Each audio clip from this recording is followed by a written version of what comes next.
Isso, então vamos começar aí, né? 27/2, nossa aula de número 2, o Evangelho de João. Agora que nós fizemos a revisão da introdução, vamos seguir. Então, repetindo aqui, né? Eu sempre gosto de deixar claro os objetivos de João. Estes, porém, foram registros para que creiais que Jesus é o Cristo, o Filho de Deus, para que, crendo, tenhais vida em seu nome. Então, esse é o objetivo do livro de João, deixado bem claro pelo autor. Né? Então vamos começar, né? Vamos começar. Quem está animado aí? Glória a Deus. Vamos lá, capítulo 1, versículo 1. No princípio era o Verbo, e o Verbo estava com Deus, e o Verbo era Deus. Ele estava no princípio com Deus. Todas as coisas foram feitas por intermédio dele, e sem ele, nada do que foi feito se fez. Então, vamos parar aqui, né? Falar um pouquinho sobre isso, né? Então, quando João usa exatamente essa expressão, né? No princípio era o verbo, ele estava fazendo uma ligação direta com Gênesis 1:1. Que fala, né? No princípio, criou Deus os céus e a terra. Então, gente, ele foi intencional em falar isso. Ele estava falando, pessoal, alguns comentaristas falam, né? Quando a gente entra nessa parte de João aí, principalmente, né? Nesses primeiros relatos, é como se a gente fosse Moisés entrando naquela terra, né? Deus fala, tira a sandália dos seus pés, entra com reverência nesse lugar, porque é um lugar santo, né? É um lugar antes da criação do universo. Algo difícil de compreender, mas que é revelado através dessa palavra, né? No princípio era o verbo, né? O verbo, gente, no original, talvez algumas Bíblias podem estar assim, mas no original grego lá, né? Ele fala sobre o logos. Então, lá no original falava-se logos, né? E João deixa claro, gente, o verbo de Deus é Jesus. Amém? Então, esse é o verbo de Deus. Nós vamos tentar esmiuçar essa palavra. Por que ele usou essa palavra especificamente? Então, na cultura grega, né, o logos era uma palavra muito usada. Não era uma palavra que o pessoal usava pouco, é uma palavra muito usada. Ela tinha uma conotação de explicação das coisas, a razão, o sentido das coisas. Então, quando ele fala, né, de Jesus como verbo, ou como logos, né? Verbo está na nossa Bíblia, tá, gente? Mas na Bíblia original, quando ela foi escrita, era escrito logos. Como logos era uma palavra comum para aquela época, o sentido era mais vivo para eles. Porque todo mundo conhece, né? Todos os filósofos famosos, né? Os gregos são os maiores filósofos, né? E até hoje nas faculdades a gente estuda os filósofos gregos e todo aquele entendimento. E para aqueles filósofos daquela época, né, eles sempre usavam essa expressão, o logos, né, para tentar explicar o que está acontecendo. Né? Por exemplo, quando usa a junção, né, bio mais logos, é biologos, né, biologia. Então seria como se fosse o que está por trás da vida. Né? Bio é vida, logos é essa explicação, essa palavra que mostra, que explica o interior das coisas. Né? Tem psico, que é mente, logos, seria a psicologia. Então hoje, por que a gente usa essas palavras? Nós temos muitas palavras que são também de origem ali, né? O português vem mais do latim, mas também palavras ali que você vê que se origina do grego. Então, psicólogos, é a psicologia, né? É o estudo da mente, como que a gente entende a mente, como que explica a mente. Então, João, quando declara no princípio era o verbo, ele está dizendo que Jesus é a explicação para tudo. É o conhecimento máximo. É a resposta para todas as coisas. É isso que João quis deixar claro, gente. Então, às vezes, quando a gente lê esse pequeno versículo, a gente fica assim meio, por quê? Mas a intenção por trás era isso, né? É demonstrar esse Jesus que é detentor de todo o conhecimento e a resposta para todas as coisas. Né? A explicação de onde surgiu o universo, né? De por que as coisas são feitas, para que as coisas são feitas. Lá em Efésios a gente entendeu, né? Todas as coisas foram feitas pelo Pai, né? para que o Filho governe, né? Para a honra desse Filho maravilhoso que é o Senhor Jesus. Então, o Logos, então usa essa palavra, o Logos é a palavra, né? É a resposta para todas as coisas. Né? Versículo 2. Estava no princípio com Deus. Reforça agora o conceito da trindade, mostrando uma separação da personalidade do Pai e do Filho. Então vocês vejam que lá na frente ele vai falar, né? No princípio era o verbo é Jesus. E o verbo estava com Deus. Então ele fala que aqui, gente, se você for pegar nos originais, o verbo estava face a face com Deus. É como se fosse um relacionamento. O verbo era Deus. Então nós cremos em um só Deus. É um só Deus. Mas ele tem esse verbo, né, esse filho, essa personalidade que estava ali junto com ele. Não foi criado, ele já existia desde a fundação do mundo. Ele fundou o mundo, na verdade. Então, ele vivia de eternidade em eternidade. O Cristo, ele já vivia. E ele estava com Deus. Então, ele fala que é Deus, mas ele fala que estava com Deus. Então, ele quis reforçar esse conceito. Porque, gente, naquela época, já os gnósticos também queriam tratar como se era a mesma pessoa, só que ele se apresentava de formas diferentes, mas é uma pessoa só, não existia o Pai, o Filho e o Espírito Santo. Na verdade, é um só vestido de várias formas. Não. E ele veio destruir isso aí falando. E o verbo estava com Deus. Né? E o verbo era Deus. Então Jesus é o Deus criador, tá, gente? Para deixar claro, Jesus é o Deus criador. Então ele reforça, né? Pode falar, irmão Lindy. Eu ia levantar a mãozinha. E, Diego, a gente observando Gênesis 1:26 também, né, dá para entender que Jesus estava com Deus na criação. Passamos. Quando ele disse, façamos o homem a nossa imagem conforme a nossa semelhança.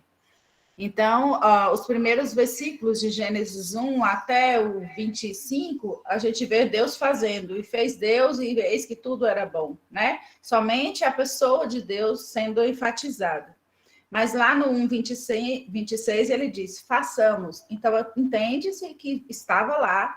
Ele dá a pista para nós, né? Em todo o tempo, desde o primeiro livro até o último, ele está sempre nos guiando, mostrando, né, que Jesus estava com Deus, que Jesus era Deus, e que ele fez parte da criação também. Na verdade, ele estava na criação. Amém, tá vendo, gente? Por que é boa a escola bíblica? Porque a gente junta, né, os conhecimentos aí, um estuda uma coisa, outro traz outra coisa. O Espírito de Deus nunca revela uma coisa para uma pessoa só. É por isso que é a beleza de estar na igreja, né? Estar junto. Porque um revela para uma coisa, revela para outra e vai completando, né, esse quebra-cabeça, esse entendimento da pessoa de Jesus. Então, a gente tem que valorizar isso. Amém? Então, versículo 2, ele demonstra, né, combatendo outras heresias, eu já falei. No 3, né, João revela que Jesus era o Haja de Gênesis. Ele participou ativamente da criação de tudo. Ele fala, ó, todas as coisas foram feitas por intermédio dele, de Jesus. E sem ele, nada do que foi feito se fez. O verbo, gente, falando aqui, a palavra. Deus não criou tudo através da palavra. Jesus é chamado de palavra aqui por João.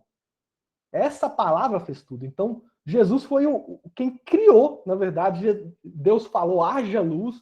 E, segundo esse versículo, Jesus foi esse haja, né? Esse criador de tudo. Pode falar, irmão Alisson.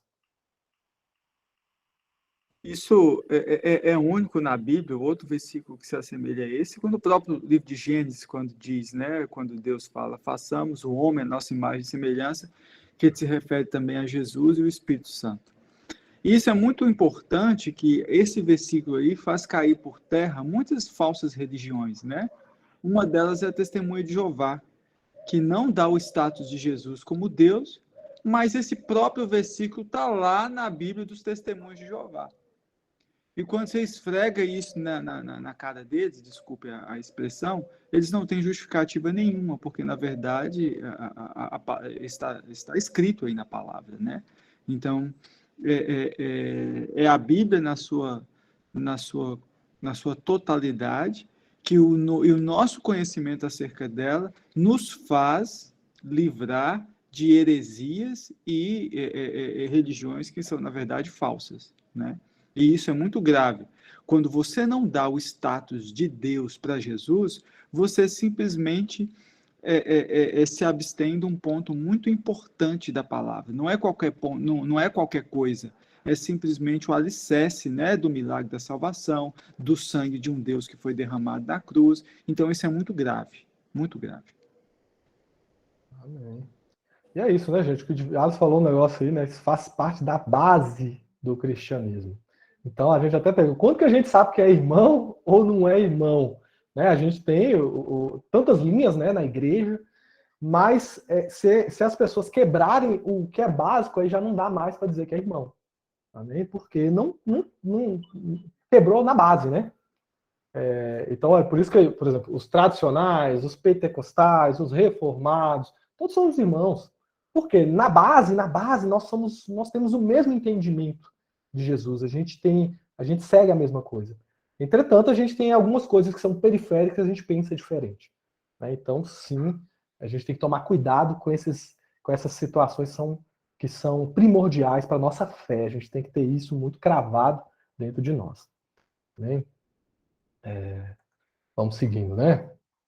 Então, ele é o Deus Criador. Né? Então, eu coloquei aqui embaixo. Ele é o Deus Criador. Jesus é o Deus Criador. O que mais a gente pode puxar, gente? Eu mudei um pouquinho de novo aqui, até marquei de amarelo aqui. No princípio, era a palavra. Em outras versões usa isso, tá, gente? Então, você vai ter versões da Bíblia que vai dizer era o verbo, e vai ter versões da Bíblia que vai dizer no princípio era a palavra. Mas agora, essa outra versão vai me ajudar a explicar outras situações aqui. Então, por isso eu resolvi mudar só esse termo verbo para palavra. Né? O verbo também pode ser traduzido por palavra algumas vezes. Né? E o que isso vai nos ajudar, gente? As palavras de uma pessoa, né, não são exatamente a pessoa. Então, eu posso ter uma gravação aqui do irmão Alisson, eu posso ter uma carta escrita pelo irmão Alisson aqui. Aquela carta não é o irmão Alisson. Mas aquela carta, ou aquela palavra gravada, ela demonstra quem é o irmão Alisson, né? No nosso exemplo aqui. Então, as palavras de uma pessoa não é aquela pessoa, mas revela quem ela é, do que ela gosta ou não gosta e o que ela quer.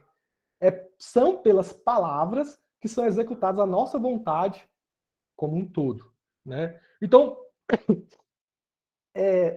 Jesus é chamado da palavra de Deus, né? Esse verbo de Deus. Por quê?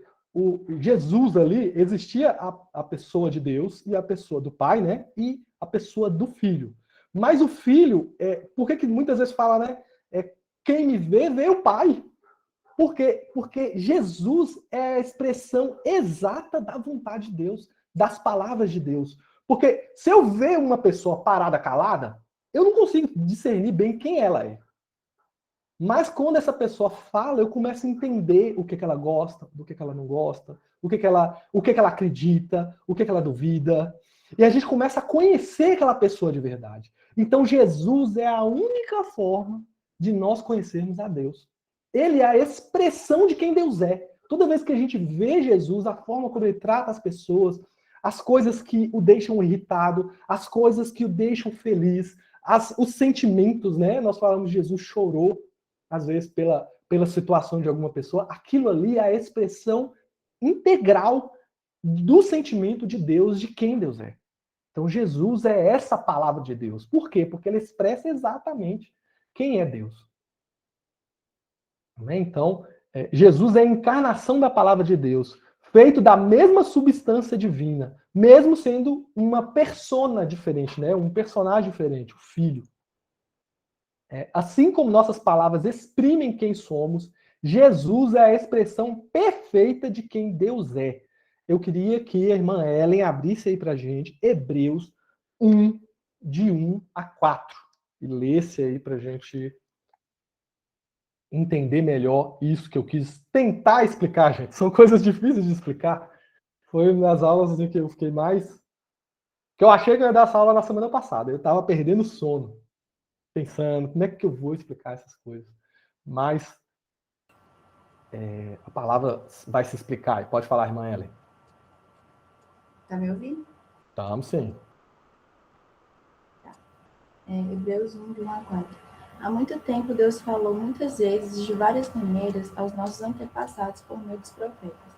Mas nesses últimos dias falou-nos por meio do Filho, a quem constituiu o herdeiro de todas as coisas e por meio de quem fez o universo. O Filho é o resplendor da glória de Deus e a expressão exata do seu ser, sustentando todas as coisas por sua palavra poderosa. Depois de ter realizado a purificação dos pecados, ele se assentou à direita da majestade nas alturas, tornando-se tão superior aos anjos quanto o nome que herdou é superior ao deles. Explica pra gente aí, irmã Ellen, o que você entendeu disso? Ué, o que você falou aí, que Jesus é a vontade de Deus, Jesus é a manifestação da vontade de Deus aqui na Terra. E é isso aí.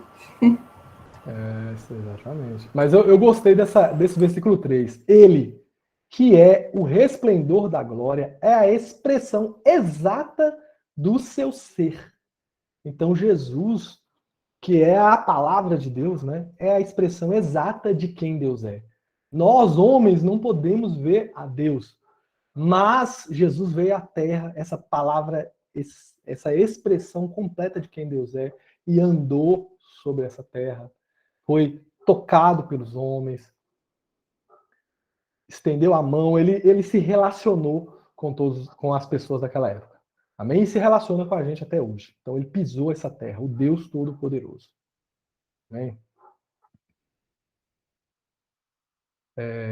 E, gente, para quem teve dificuldade, né, de entender esse conceito da Trindade, que não é um conceito fácil, né? Eu até peguei as palavras de John Wesley, né, esse grande homem de Deus, falava assim, ó: diga-me como pode haver, né, ele explicando para uma pessoa, isso faz parte de um diálogo entre John Wesley e um amigo ali, que queria entender essa ideia de Trindade. Ele foi e falou: diga-me como pode haver 3 velas no recinto e apenas uma luz, e então lhe explicarei a Trindade. Né? John Wesley fala isso. Por quê? Porque é o Pai, o Filho e o Espírito Santo, são 3, mas é um. A glória é uma só, o esplendor é um só, a luz é uma, mas tem 3. Então você vê ali, por exemplo, num lugar escuro, 3 velas ali próximas umas das outras, você não consegue identificar onde nasce uma luz, onde está a luz do outro, não. É uma luz só, mas são 3 velas.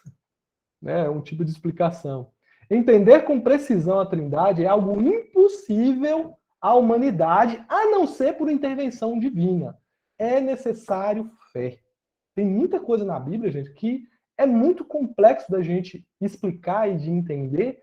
Por isso a necessidade da fé, né? da gente conhecer, né? Também sentir essa fé que vem de Deus para as nossas vidas, né? Os 3 primeiros versículos tratam de coisas que aconteceram antes da criação do mundo, por um ser superior que não está preso ao nosso tempo, né? Cronos. Então nós estamos num tempo cronos, né? Passado, presente e futuro. Deus não está preso a isso. Ele é um ser extremamente superior. Eu coloquei até uma brincadeira aqui, né? Me explica a matemática. Tá vendo essa lagartixinha? Tenta explicar a matemática para ela. Um ser humano vai aqui, eu vou tentar fazer essa lagartixa aqui e aprender a somar. Não dá, gente. É muito super. É uma distância intelectual tão grande, né, que chega a se tornar impossível. Assim, muito mais nós com relação a Deus. A distância que tem da mente de Deus, da nossa mente, é muito difícil. Nós só sabemos de Deus o que ele quis nos revelar. Amém? É somente o que ele quis nos revelar. Né?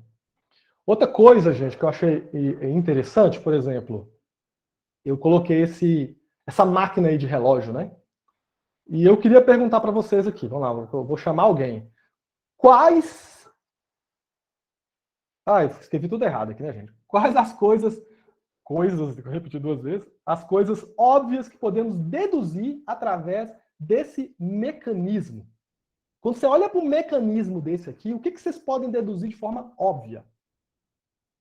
Deixa eu chamar uma aqui. Irmã Ana Clara.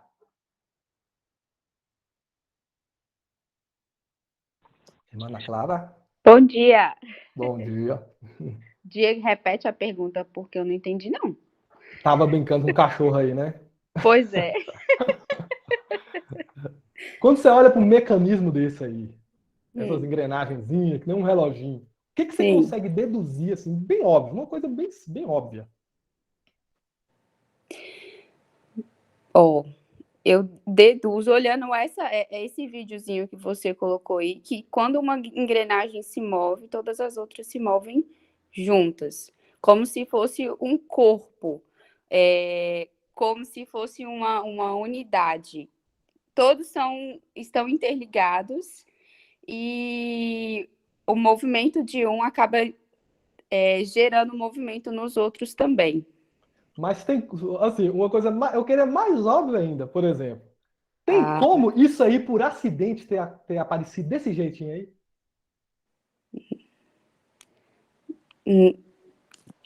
Desse jeito aí, não. Por que não?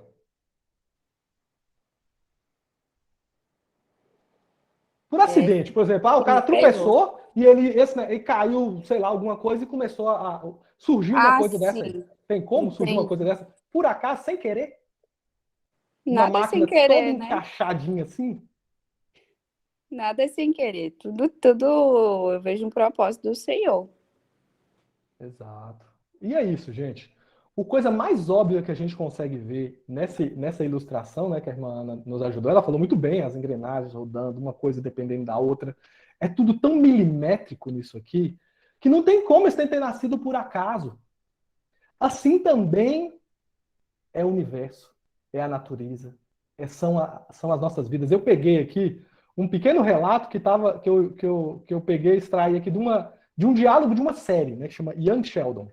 Né, que é muito interessante, um jovenzinho cientista, né, mas o mais importante são essas palavras aí. Então, ele fala assim, né, você sabia que se a gravidade fosse um pouco mais forte... E, gente, isso são fatos científicos, tá?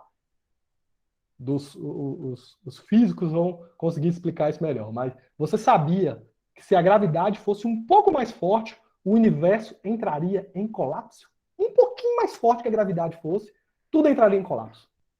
Além disso, se a gravidade fosse um pouquinho menos forte, o universo acabaria, se soltaria tudo. E não haveria planetas, não haveria estrelas. A gravidade é precisamente tão forte quanto ela precisa ser. E se a razão entre a força eletromagnética e a força de tração não fosse 1%, então tem a força eletromagnética e a força de tração. A razão entre elas é 1%. Se ela não fosse 1%, os cientistas falam que a vida se extinguiria, né, da Terra. Quais as chances disso acontecer, gente? Da gravidade ser exatamente o que ela precisa ser, de ter essa razão entre força de tração e força eletromagnética, exatamente em 1%, que senão não tinha vida. A precisão do universo torna lógico que haja um Criador.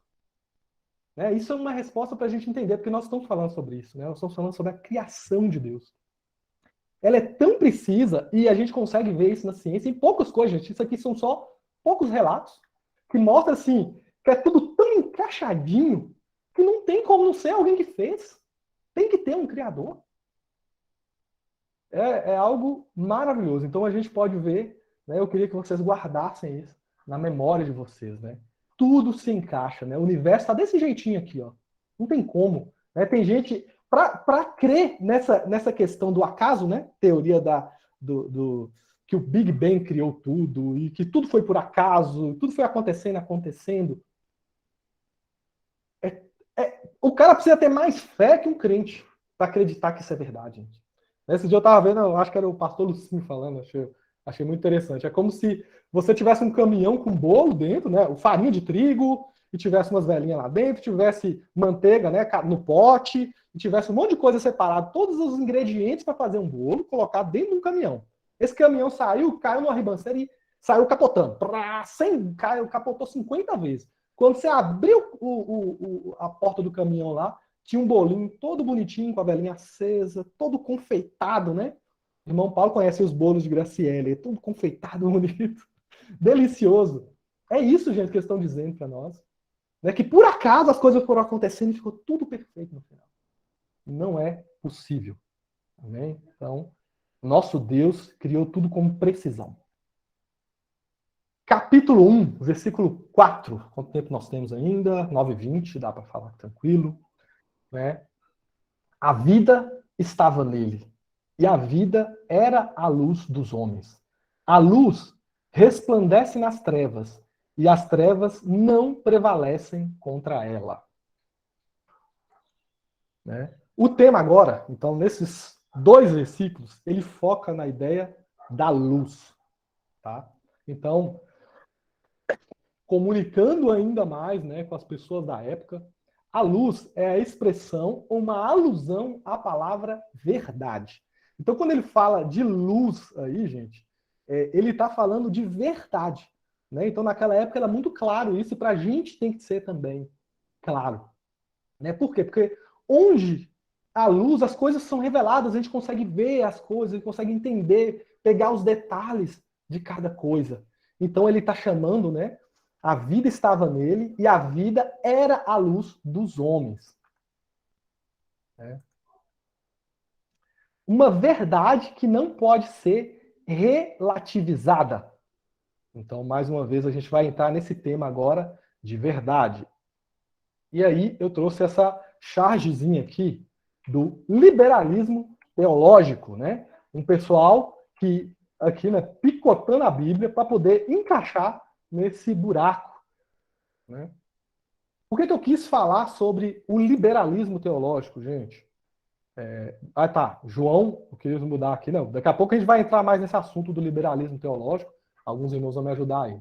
João 3, ou João 8:32 fala, né? E conhecereis a verdade, e a verdade vos libertará. Né?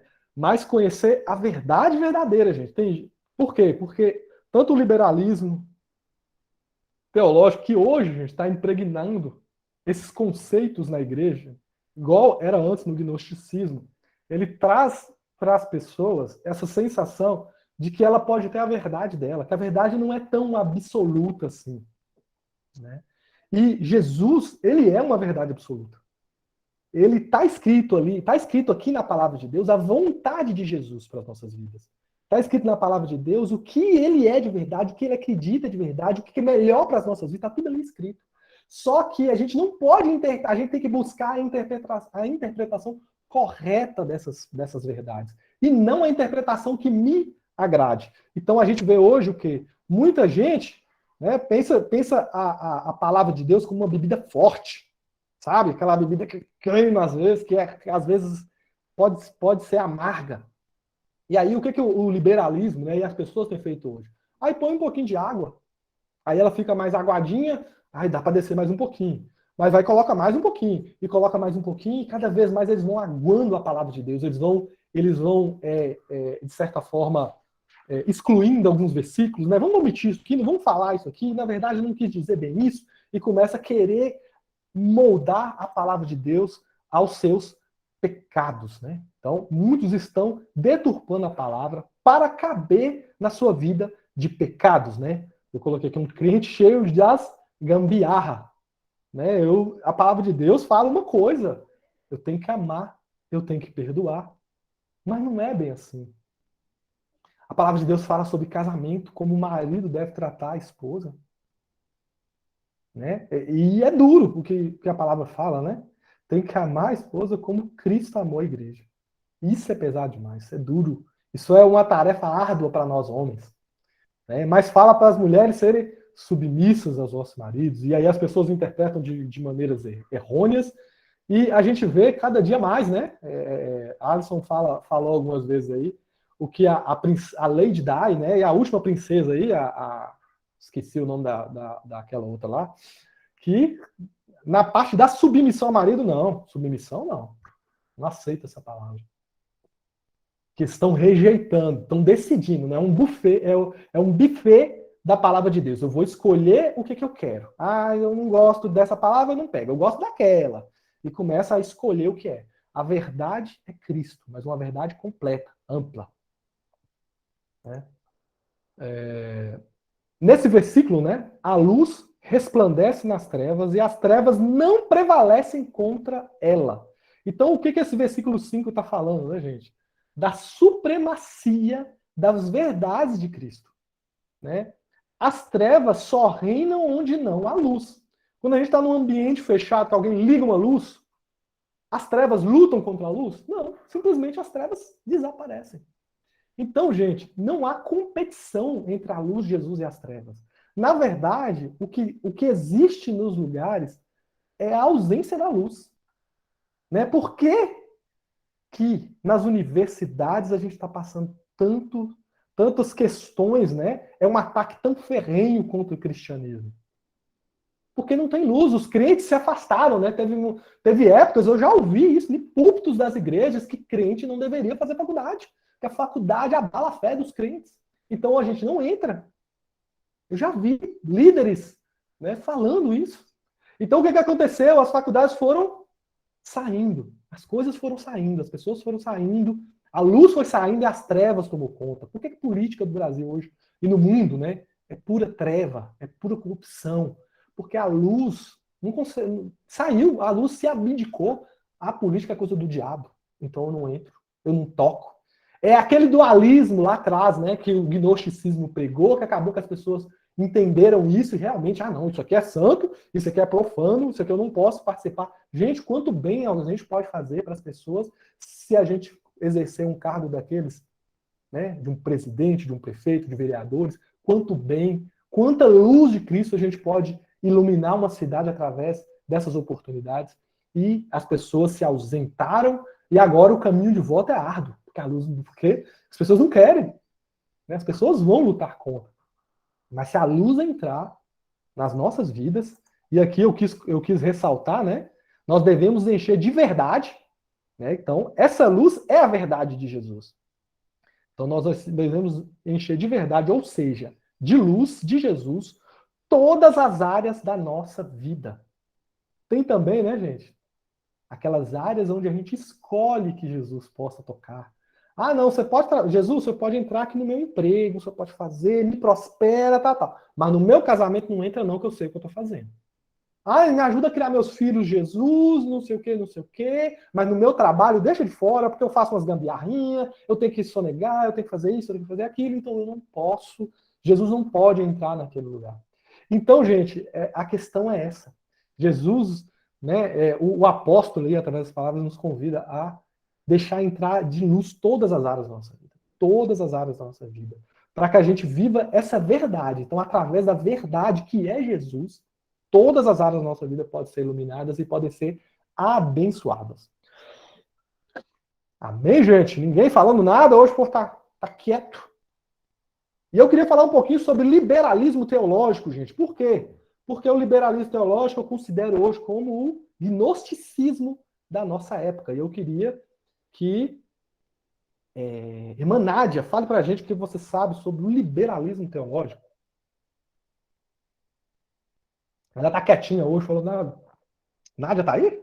Oh, meu Deus, não é Nádia não, Nádia não está. Bem que eu vi que ela estava quietinha, ela não está aqui. Me fala aí, pastora mesmo, pastora Lindy, explica pra gente um pouquinho do que a senhora explica lá no seminário, liberalismo teológico. O que falam lá no ITQ, né, no seminário, sobre isso? Nas rodas dos pastores. Alô? Vocês estão me ouvindo? Oi, tudo bem? Eu estou aqui falando com o Geraldo para ele participar também. Então é que Geira está tão quieto ultimamente que eu estou nem... Tá, Pode sim. participar, irmão Geira. Eu estou focado aqui, só deliciando. Então, Diego, você falando na questão do ITQ e das coisas, né? Eu, na verdade, nem falo sobre isso lá, mas eu penso que, com relação ao liberalismo teológico, são essas questões de dar abertura para muitas coisas, permitir que tantas coisas aconteçam, achar que tudo que pode, parar de enfatizar os princípios da palavra, da Bíblia, né? Daquilo que a gente conhece como verdade, e começar a aderir a outras coisas que não são firmadas na palavra, que não tem nenhum embasamento, né? Então, às vezes eu penso questão do liberalismo, né, teológico, no sentido fixo seria mais isso. Mas a gente precisa entender, né, que a religião ela é algo que pode ser prejudicial se a gente não souber entender bem ou analisar todos os princípios. Com a palavra Bíblia e o que a gente tem estudado e a maturidade que a gente tem adquirido, né, com os nossos estudos, eu penso que é algo que não está focado na palavra de Deus, que é algo que vai além, né? Assim como o gnosticismo é aquela doutrina de várias doutrinas que foge do princípio de que Jesus Cristo é Deus, assim também é o perigo que a gente corre de implantar coisas que não estão relacionadas na palavra, né? Que não estão embasadas na Bíblia como palavra de Deus. E uma das coisas que mais leva ao liberalismo teológico, eu penso, é a falta do conhecimento, né? A falta de conhecer a palavra, de estudar essa palavra. Isso realmente gera muitas consequências para nós e para aqueles que estão à nossa volta. O liberalismo teológico, gente, é um movimento mesmo, tá? Ele tem adeptos, ele existe há muitos anos, e eu vou... E, por exemplo, as pessoas que estão entrando hoje na faculdade, né? A irmã Ela vai entrar na faculdade, a irmã Natália já está na faculdade, muitas vezes é o que é mais aceito, né? Cristianismo eles não aceitam muito bem, não, mas os conceitos liberais teológicos, aí eles aceitam bastante. Então a gente tem que entender. E é algo... Vou falar aqui, né? O liberalismo é de muitas maneiras fruto do iluminismo, né? Movimento que surgiu no século XVIII, que carregava em seu âmago uma revolta com o poder religioso institucionalizado e em geral. Então, o iluminismo ele detestava a religião, né? Todo o poder que a igreja tinha naquela época, e ela lutava tudo, ela fazia de tudo para acabar com essa ideia de religião. Mas, como ele não acabou, o que eles fizeram? Eles preferiu se infiltrar, né? E na verdade eles convenceram muitos cristãos piedosos, né, dos seus conceitos, né? Por exemplo, a primeira coisa que eles falaram, gente, milagre não existiu. É uma coisa que muita gente acredita. Os liberais teológicos eles pregam que não existiu milagres. Todos devem ser entendidos como alegorias. Ou seja, os milagres não eram milagres. Com o cara que ficou curado da cegueira, não era uma cegueira. Era uma cegueira assim, de alma, era uma cegueira de vida, sabe? Eles começam a transformar todos os milagres de Jesus em alegorias e não em fatos. Né? Que é mais que o liberalismo pega. Ó, pra você ver que tem lindo que eles falam, gente. Eu queria que a irmã Silvia comentasse do perigo dessa frase. A Bíblia contém a palavra de Deus. Olha, o que quer dizer isso, irmã Silvia? Que perigo essa frase nos leva. Ô, Diego, eu queria entender, eu não consegui entender o milagre como alegoria. Pensa que quando na Bíblia, por exemplo, para os liberais, né? Quando ele vê lá, Jesus levantou um paralítico, eles falam assim, sabe, gente, aquilo ali não era um paralítico que não andava, é como se fosse uma pessoa que estava travada na vida, é como se fosse uma coisa mais filosófica do que de fato aconteceu. O cara era aleijado e levantou. Então eles negam toda a possibilidade de existência de milagre na Bíblia. Tudo que está falando de milagre na Bíblia é só uma ilustração, não é fato. Ficou Como claro? se eles estão colocando o que de fato aconteceu como uma parábola? Exato. Que também os milagres eram como se fossem parábolas, como se fossem ilustrações. Tá? Então, ficou claro ou tem que mudar as palavras? Não, ficou claro, ficou claro. E aí, o risco dessa palavra, isso aí é palavras dos liberais teológicos, né? A Bíblia contém a palavra de Deus. Qual que é o risco disso, irmã Silvia?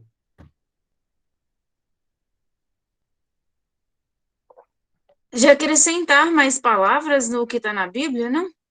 Não. A Bíblia contém a palavra de Deus. Sim. Não. Alguém ajuda a irmã Silvia aí? Irmão Alisson? Qual que é o perigo dessa palavra? É porque a Bíblia não contém, a Bíblia é a palavra de Deus. Então, mas se ela contém a palavra, talvez, assim, né? Não sei. Eles vão, e na verdade, eles acrescentam outras palavras. Na verdade, Silvio, quando você fala que a Bíblia contém a palavra, você quer dizer também que contém outra coisa. Então, na verdade, eles falam, ó, tem palavra de Deus na Bíblia? Sim, mas nem tudo. É como se ele pegasse a Bíblia e colocasse, a Bíblia pode errar. Parte da Bíblia é palavra de Deus e parte da Bíblia pode ser a palavra de homens. Foi homens, foi se perdendo na história e as coisas foram mudando. Então, você vê, é uma palavra bonita, mas que pega as pessoas... Você quer completar, irmão Alisson? Eu te interrompi. Isso é muito usado porque, por exemplo, o centro espírita, os centros espíritas têm cursos, né, que vão ensinar as pessoas sobre várias coisas. E um dos cursos do espiritismo é que a Bíblia se perdeu muito com os monges copistas, lá em 1400, 1500. Então tem muita abobrinha, e que vai enrolando uma atrás da outra, e aí vai trazendo o liberalismo, que vai desvirtuando o que está escrito na Bíblia, e por isso alguns justificam algumas práticas, como o homossexualismo, como outras coisas, e ppp, através desse liberalismo. Né? Uma liberdade racionalizada para interpretar a palavra de Deus. E colocando sempre em xeque, né, a veracidade das coisas da Bíblia. Porque tem a palavra de Deus, mas nem tudo. Entendeu? Pode falar, pastora. Levantou a mão, depois tirou.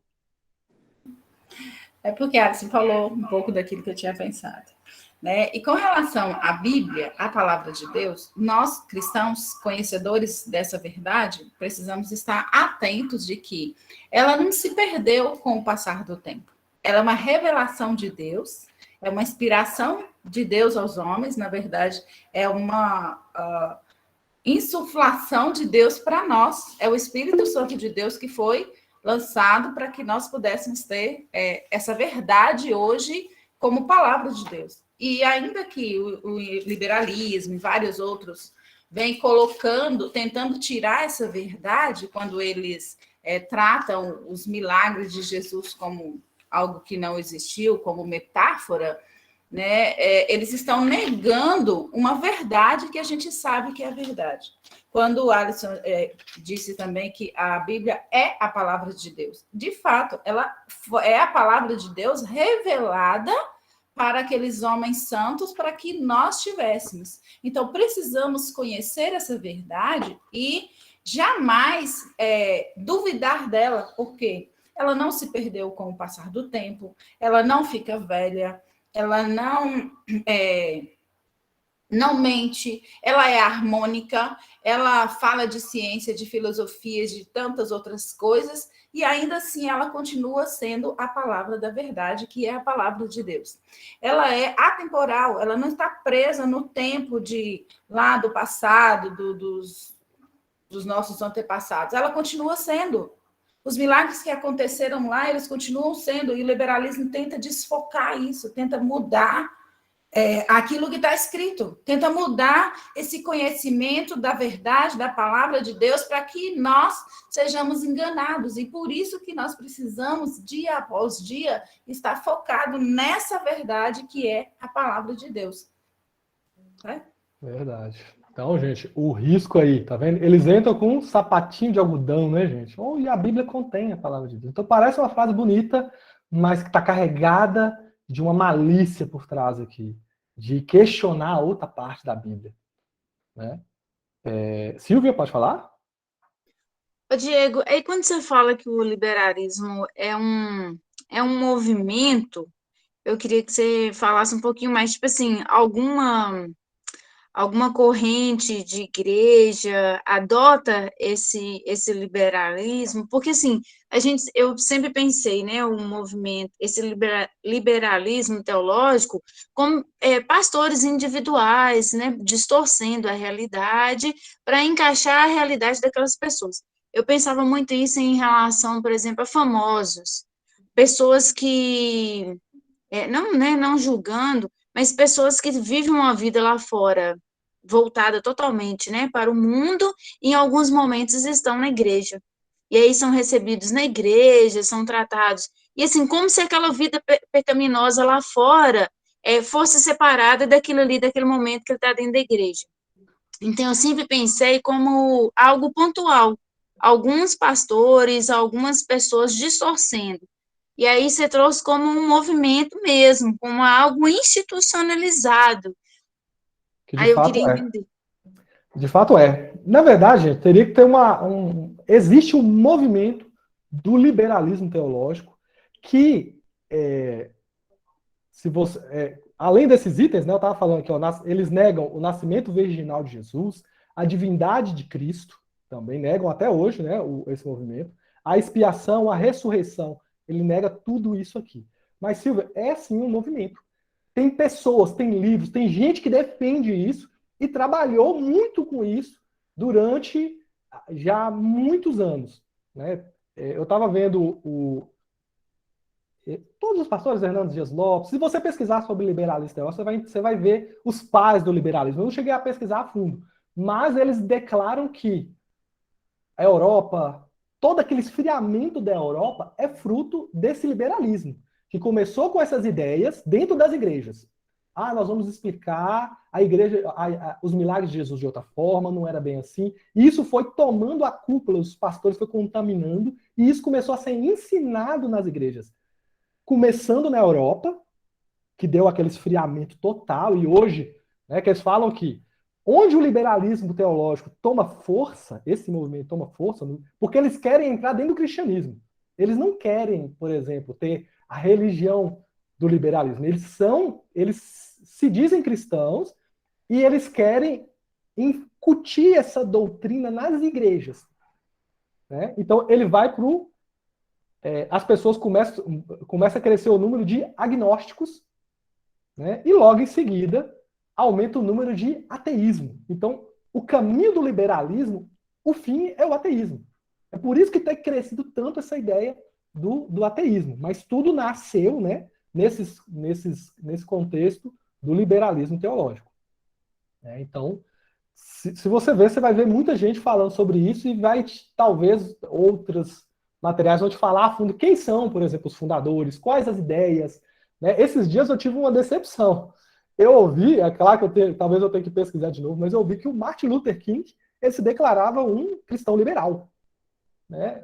E também ele não era, ele era um exemplo em muitas situações, mas em outras, quando você conhece a vida do Martin Luther King, não era também todo esse exemplo, né, de cristão. Mas ele também foi um homem usado por Deus, eu acredito. Tá? Mas, estamos aí, gente. É um movimento. Ficou claro, Silvia? Desculpa, é porque realmente eu não estava tão preparado a fundo sobre, por exemplo, quem são, onde nasceu, que época foi, mas existe uma linha do tempo onde o liberalismo entrou e ele está tomando corpo. Né? O liberalismo é o gnosticismo nessa época, principal responsável pelo esfriamento do cristianismo na Europa e Estados Unidos, e está ganhando força no Brasil. Né? Cada vez mais, é isso que você falou, os artistas, as pessoas que estão entrando e falando de um Jesus de um outro jeito, né? Botando aguinha no evangelho para ele ficar mais palatável para as pessoas.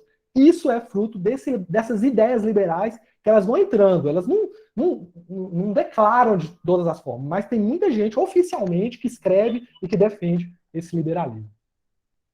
Né? Eles têm a intenção de desvirtuar a verdade o tempo todo.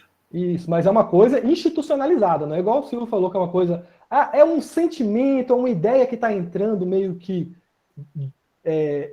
como é que fala, gente? Sem um propósito, né?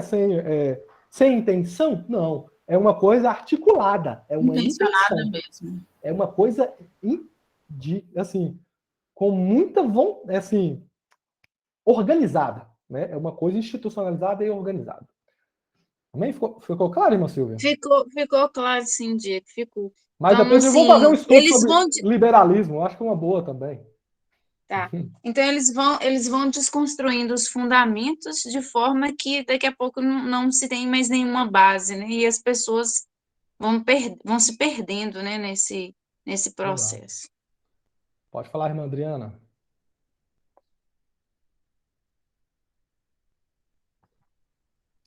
A irmã Adriana vai falar? Não. Tirou a mãozinha? E com isso, acaba confundindo não só a cabeça das nossas crianças, e até mesmo dos adultos. Isso que Silvia falou aí, ó, muito importante. Não, gente, pegou os pais da igreja lá, né? Igrejas históricas lá na Europa. Vai perdendo as doutrinas da igreja, e às vezes a gente não sabe se os pastores, vou falar bem fundo aqui hoje, se eles estão aceitando isso devido aos dízimos, para não perder os seus membros. Mas assim, tem pastores que acreditam, que tem seminário teológico que ensina isso, gente, como verdade. Tá? Tem muito seminário teológico que ensina isso. Diego, mas assim, você pensar, né? Como que isso pode ser uma pessoa, um pastor que conhece a palavra, o que eles negam aí, assim, é a base do cristianismo. Hein? Não tem como ter um cristianismo sem ter as bases. É outra coisa, mas não é um cristianismo. É outra coisa, estão criando outra coisa. Exatamente. Mas é isso que o diabo quer, né? O diabo, é assim que ele quer minar a igreja por dentro. Né? Ele quer minar a igreja por dentro, né? Você vê que o foco é a igreja. Então, você vê, gente, a gente pode usar a doutrina, né? Aquela doutrina que João escreveu lá atrás, né? Há quase 2000 anos atrás, ela serve para os nossos dias de hoje para lutar uma outra luta que a igreja tem. Só que a gente está desapercebido, tá, gente? O problema é esse. É que o diabo ataca e a gente não sabe nem de onde está vindo o ataque.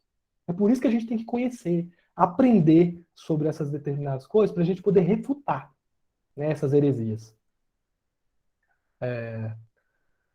Então, a luz resplandece nas trevas e as trevas não prevalecem contra ela, né? O tema luz e trevas é um tema recorrente no Novo Testamento, né? Então, João 3,19 fala: este é o julgamento, este é o julgamento.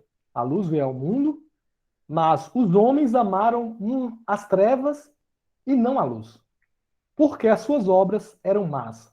João 3,19. Então eu coloquei aqui, não, João 8,12, Mateus 6, 22 até o 23, 1 Pedro 2, 9, João 12, de 46, 1 Coríntios, então aqui você vê Mateus, Pedro, Paulo, todos usando essa ilustração, que provavelmente é uma ilustração que Jesus usava muito, né? Luz e trevas, que mostra essa ideia, né, dessa verdade de Jesus para combater as mentiras do diabo, as mentiras que as pessoas colocam, e através disso ele atuar nas vidas, tá, gente? Então, eu ia ler todos esses versículos aqui, mas o tempo não vai nos permitir. Mas depois, anotem aí, quem quiser anotar, né?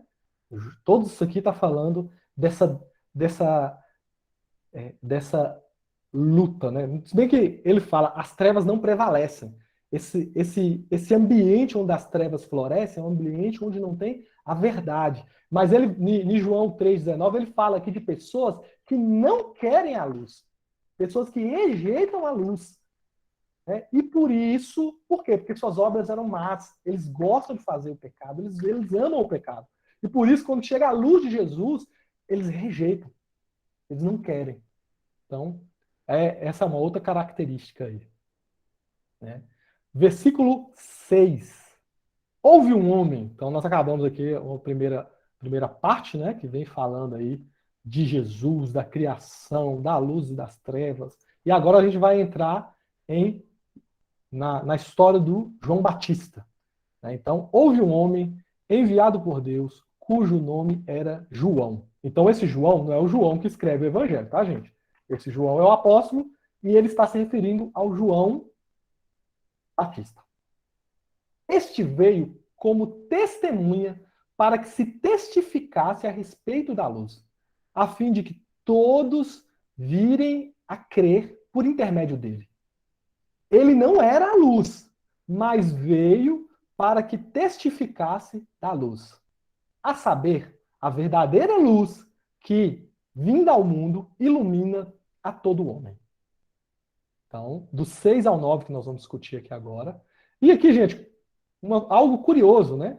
João, o significado do nome João, significa Deus é cheio de graça, ou a graça e a misericórdia de Deus, e perdão de Deus. Esse é o significado de João.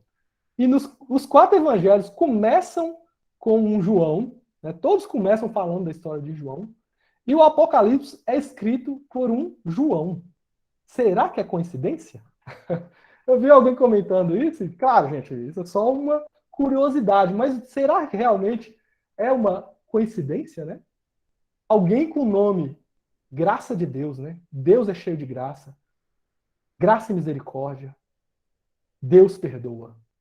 Será que a mensagem, né? Porque a Bíblia é algo tão perfeito, né? Que a gente vai pegando pequenos detalhes assim. O evangelho começa com João e termina com outro João, né? Então eu sei que esse evangelho é povoado da graça, da misericórdia e do perdão de Deus.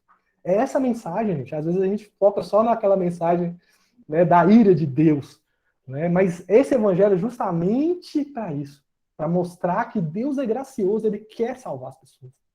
Ele ama a criação dele, ele quer salvar, né, tudo que estava perdido. Isso é só um comentário, tá? Isso aqui não é nada, não é doutrinário, não é doutrina não, tá, gente? É só uma observação. Então, começou agora a falar sobre João Batista, tá, gente? João Batista, filho do sacerdote Zacarias e Isabel, prima de Maria. Então, provavelmente não, o João Batista era primo de segundo grau de Jesus, né? Ele conhecia Jesus. Ele também tem uma característica muito interessante, que ele foi batizado no Espírito Santo desde o ventre da sua mãe. Que negócio incrível, né? A gente pensar que um bebê, um bebezinho na barriga da mãe foi cheio do Espírito Santo, né? Olha o que Deus coloca, essas possibilidades. Está aqui em Lucas 1,15, né? Se você quiser a referência. É um homem, assim, que a gente vai estudar muito sobre ele, gente. João Batista é uma figura, assim, que eu acho que na Bíblia fala pouco, tem alguns poucos relatos sobre ele, mas se a gente for tentar ligar uma coisa na outra, o ministério de João Batista foi algo muito impactante para aquela época. As multidões iam para o deserto para ouvir João Batista, né? E estava causando uma revolução naquele lugar. Ele é considerado um milagre de Deus, pois a sua mãe e o seu pai, né, e sua mãe eram idosos, e a sua mãe era estéril, né? Já estavam avançados em idade mesmo, e um anjo chegou até Zacarias lá no momento que ele estava fazendo o seu ofício sacerdotal, né, e declarou que ele teria um filho, e esse filho seria o precursor do Messias, né, e através desse milagre. Mas eu sei que nós vamos ter mais coisas falando sobre João Batista, depois a gente aprofunda mais nessa história de João Batista. Versículo 7, então, versículo 6 apresenta o João, né?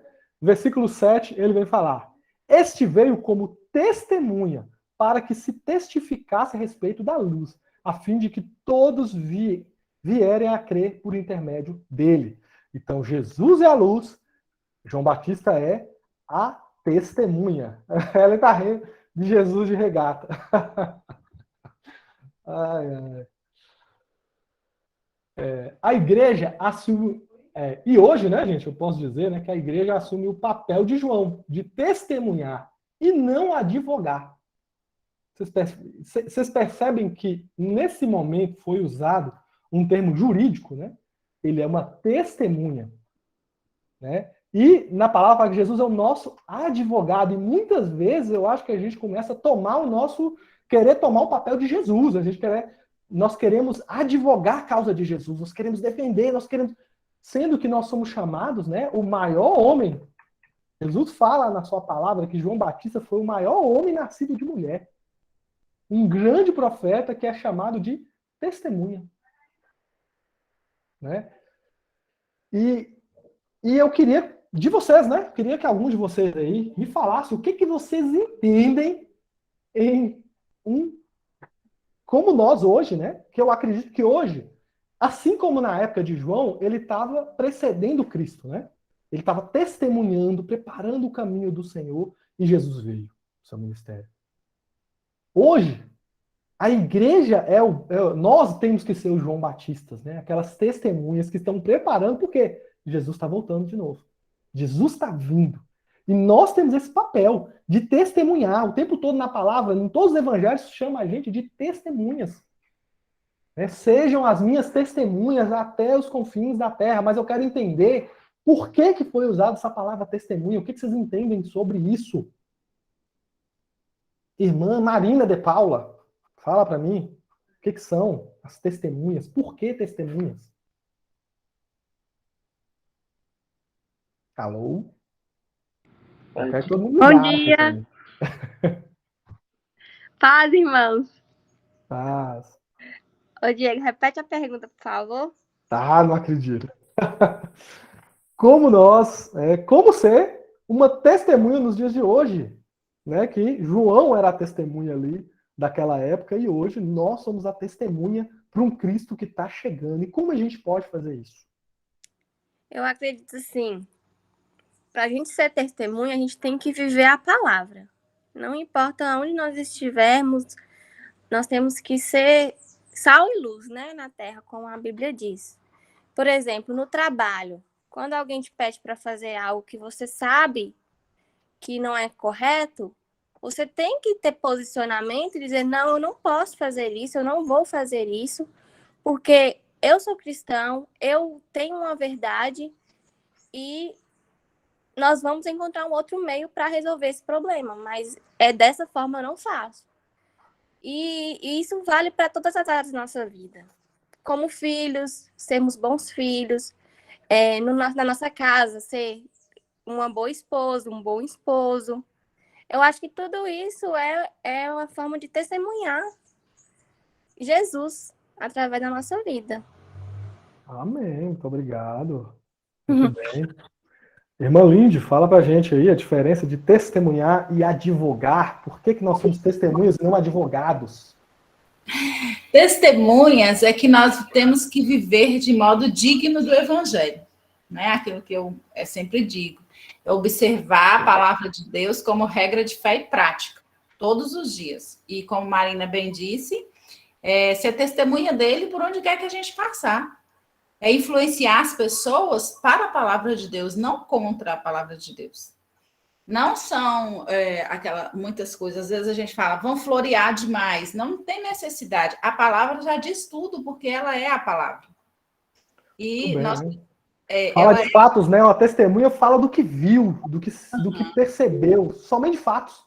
Dentro desta palavra da verdade. Então, é viver de modo digno do Evangelho, de acordo com a palavra de Deus. Estamos testemunhando algo que conhecemos. Porque não tem como eu testemunhar uma situação que eu não tenho conhecimento. Então, eu só testemunho aquilo que eu conheço, né? A mesma coisa de eu presenciar um acidente ou um assassinato e alguém me chamar para ser testemunha. Como que eu vou ser testemunha de uma coisa que eu não tenho conhecimento? De uma coisa que eu não sei nem de onde veio, nem para onde vai, né? Então, quando diz testemunha dentro da palavra de Deus, é que eu conheço essa palavra da verdade, eu vivo essa palavra da verdade nos meus dias e eu posso testemunhar dela em todos os âmbitos da minha vida. E qual foi a outra pergunta? A diferença, né? Assim, testemunhar ou advogar, né? Por que no termo jurídico Jesus usou a palavra testemunhar? Exatamente porque a gente testemunha aquilo que a gente vive, que a gente conhece, que a gente tem noção do que está fazendo. E advogar, você vai ouvir de alguém e você vai passar, tipo assim, você vai defender uma causa que você ouviu a alguém, no caso, né? Você não presenciou, você não sabe. No caso, a palavra de Deus a gente não presencia, mas a gente sabe que ela é a palavra da verdade, ela é a verdade. A gente ouve e vê milagres acontecendo, Deus fazendo maravilhas no meio da igreja, no meio das nossas vidas, na nossa vida mesmo, porque quando a gente conhece a palavra de Deus, ele fala conosco, né? É viva Amém. E eficaz. Então, eu penso que a diferença está no sentido de que eu vivo isso, eu testemunho aquilo que eu vivo. E o advogar, nem sei, Nádia que vai saber direito como é que dizer essa coisa. Nádia vai falar para mim o que é advogar. Fala, Nádia. Nath? Fala, amiga. Eu não vou falar o que é advogar, não. Eu vou falar outra coisa. Eu não sou jurista, né? Igual a Nádia. Mas eu penso que a testemunha, às vezes a gente quer, como você disse, assumir o papel de advogado, que é, no caso, convencer o júri da causa, né? Mas a testemunha, ela só precisa sentar lá na cadeira de testemunha dela e falar o que ela está falando o que ela está vivendo e o que ela foi chamada para fazer, porque às vezes a testemunha, ela não viveu a situação, mas ela é especialista em alguma outra coisa e ela foi chamada para falar do que ela sabe, do que ela viu, do que ela estudou. Enquanto o papel do advogado é convencer o júri. Então, a gente só precisa falar e deixar que quem vai cuidar de tudo não é a gente, até porque quem convence as pessoas não é a gente, não é nosso papel convencer as pessoas, é do Espírito Santo, que é o advogado. E também eu aprendi, vendo série de advogado na Netflix, que o melhor jeito de ganhar uma causa é falar o que você viu de verdade e escutar tudo e repetir o que o seu advogado fala. Amém. Tá vendo, gente? A família sacerdotal aí dando um show. Pode ter falar. E eu acho que testemunha é revelar a verdade, né? Igual o Nath disse aqui em termos jurídicos, por exemplo, a testemunha ela está lá com o intuito de revelar a verdade, o que ela viveu ou o que ela presenciou, né? Muitas vezes o que cabe em nós é isso. Nós só podemos revelar aquilo que nós vivemos e o que nós testemunhamos, né? Porque nós vivemos no conceito da palavra de Deus. E as nossas vidas, elas são direcionadas através da palavra de Deus, aquilo que nós vivemos e aquilo que, às vezes, acontece nas nossas vidas. Então, a testemunha é nada mais do que revelar a verdade de Deus em nós, né? Então, eu vejo assim que a testemunha é uma maneira da a verdade vir à tona, aquilo que está escondido ser revelado. Amém. Irmã Silvia abriu várias vezes aí, ela quer comentar? Não, o que eu ia falar, todo mundo já falou. E eu fiquei pensando, Diego, o próprio livro, né, o próprio propósito do João, autor do Evangelho, é testemunhar a veracidade de Jesus, né, de que Jesus é filho de Deus e que a salvação vem de quem crer nele, né? Então, assim, o próprio livro do João é uma forma de testemunho. Verdade. A Ellen colocou aqui, né, o advogado tenta convencer a testemunha, só conta do que viu. Então é isso, gente. Quem convence, né, igual a Natália falou, é o Espírito Santo. Então, às vezes a gente fica naquela luta, né, tentando brigar com as pessoas, convencer. Eu já fui muito assim. Ai, meu Deus, que vergonha. Quantas vezes, através do conhecimento que eu tinha da palavra de Deus, eu acabei humilhando algumas pessoas. E eu não gosto nem de lembrar disso, né? Que sensação ruim. E muitas vezes nós, como crentes, tentando advogar, a gente afasta as pessoas de Deus, né? A gente tem que contar do que Jesus fez. Você consegue contar o que Jesus fez na sua vida? É algo que a gente pensa, ó, a testemunha tem que saber. Como que era? Eu gosto da simplicidade do irmão Paulo, que ele chega e conta como a vida dele era. E como que Jesus transformou. Era um cara que bebia, e que batia na mulher, e que aprontava não sei o quê. E ele tem um testemunho, ele só fala, Jesus fez isso na minha vida. E as pessoas olham para isso, eu quero esse Jesus. Eu quero. Né? E muitas vezes a gente quer ser ardiloso. O advogado tem essa expertise, né? De tentar convencer as pessoas. Isso não é o nosso papel. Nosso papel é falar a verdade, é viver a verdade, né? Igual Marina falou na frente, a testemunha em termos de vivência, né? Aquele que vive a verdade. E a testemunha também em termos de fala. O que Jesus fez através fez na minha vida. E aí eu sei que é assim que o evangelho se espalha. Amém? Versículo 8 e 9, né? João dá uma resposta direta a uma seita gnóstica, tá, gente? Então, ele vai e enfatiza. Ele não era a luz, falando de João Batista, tá? Ele começa falando de João Batista, depois ele fala que ela é uma testemunha. E logo em seguida, ele não era uma luz, mas veio para que testificasse da luz, a saber, a verdadeira luz, que, vinda ao mundo, ilumina todo o homem. Então, verso 8 e 9 é uma resposta de João a uma seita gnóstica chamada de Mandeus. Não sei se eu estou falando certo, né? Que tinha como figura central João Batista. Então existia essa seita, que é uma ramificação do gnosticismo, gente. E vocês não acreditam que essa seita existe até hoje. Hoje também, por exemplo, eu falo como uma surpresa, por quê, gente? Porque eu não sabia. Então ele está falando aqui, ó, a comunidade dos Mandeus que cresceu junto ao cristianismo, caiu de 70 mil para 5 mil seguidores desde a queda de Saddam. Aqui está falando da queda de Saddam Hussein, tá, gente? Eles tinha mais de 70 mil mandeus lá no Iraque até 2003. Né? Caiu muito o número de mandeus. E aqui, para você ver, eu vou explicar o que são os mandeus. E fala que eles têm 2.000 anos de história, gente. Então, eles são desde a criação da igreja, já existiam os mandeus. Isso é uma reportagem de 2011, se eu não me engano. E aí falando, ó, os mandeus têm forte crença no dualismo como a força motriz do mundo, mas com matizes mais claras do que são os outros gnósticos. Há um senhor da luz em oposição a 3 senhores das trevas, equilibrando a energia da vida. Olha você ver o que os gnósticos pregam.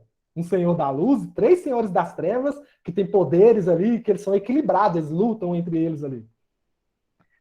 Etnicamente, são semitas, como árabes e judeus. A figura central é o São João Batista, que, segundo a tradição, batizou Jesus no Jordão. Esta imagem dos altares nas cruz, altares na cruz, envolta em pano, que simboliza a religião. A bandeira da paz, quer ver? Que mais fala aqui, ó. Ao longo dos séculos, houve muita confusão sobre os mateus. Eles eram chamados de cristãos de João Batista. Então, a igreja chamava, né, aos séculos, eram os cristãos de João Batista. Então, na verdade, eles colocam Jesus, o João Batista na figura central do evangelho. Né? Mais importante, então eles falam que eles venceram as cruzadas, que queriam convencer eles que Jesus era o Senhor, eles venceram os muçulmanos, que tentavam convencer em Maomé. Para eles, quem é o tal do evangelho é João Batista. Entendeu? E essa aqui, gente, esse povo já existia na época de João. E, até hoje, eles estão aí, vivendo. 2.000 anos depois, essa mentira ainda é pregada e pessoas acreditam. Né? Para vocês verem como a coisa é feia. Não está aqui perto de nós, mas lá no Oriente Médio, lá no Iraque, ainda tem muitas pessoas que acreditam nisso aí. Então, para mim, eu quis ressaltar, porque para mim foi uma surpresa. Eu achava que era uma coisa que era coisa do passado, mas não. Bem, 10:10. Aí não chegamos. A gente ia chegar até aqui, gente. Chegamos na última parte, mas para não ficar corrido, nós vamos encerrar por aqui, né? E não ficar cansativo também, né? Nós chegamos até o versículo 9. A nossa ideia era chegar... Deixa eu ver se eu estou certinho mesmo.